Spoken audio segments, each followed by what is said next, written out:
السلام علیکم۔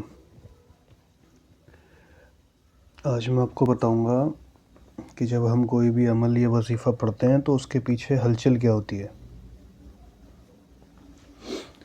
دیکھو، اللہ نے ہر صورت سے، آیت سے، یعنی کہ ہر حروف سے اللہ نے کسی نہ کسی چیز کو جوڑ رکھا ہے۔ ایک پیچھے کا نظام اللہ نے ایسا بنا رکھا ہے کہ اگر ہم الف بھی پڑھیں گے تو اس سے بھی کوئی چیز حرکت میں آئے گی۔ اللہ نے ہر حروف سے کسی نہ کسی صفات کو جوڑا ہے۔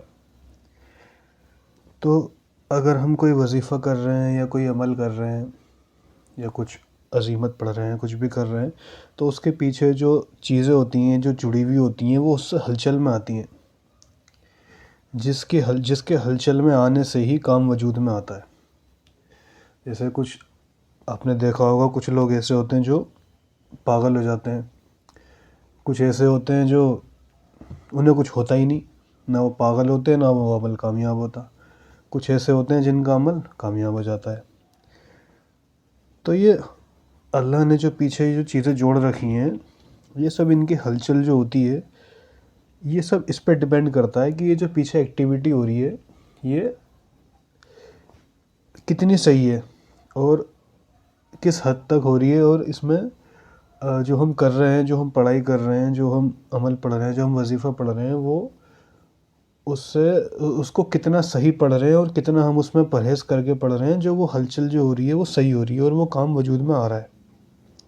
کوئی غلطی تو نہیں ہو رہی ہم سے، کوئی غلط چیز تو نہیں پڑھ رہے، یا کچھ حروف کی ادائیگی غلط تو نہیں ہو رہی۔ اگر یہ سب چیزیں درست ہیں تو وہ جو ہلچل ہے پیچھے موکل کی، صفاتوں کی، وہ چیزوں کی، تو وہ وجود میں آئے گی اور وہ کام بھی ہوگا۔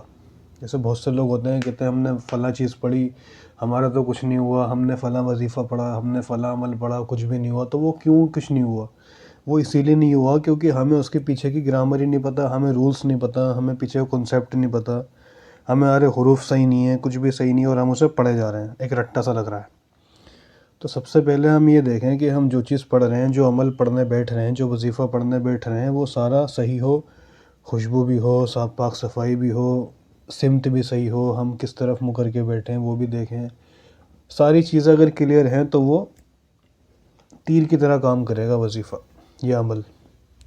اور اگر کچھ غلطی ہو رہی ہے تو ہو سکتا ہے انسان پاگل بھی ہو جائے یا کچھ اثر ہی نہ ہو۔ تو اس بات کا دھیان رکھیں اور اس کے حساب سے ہی کام کرے گا۔ ٹھیک ہے، السلام علیکم۔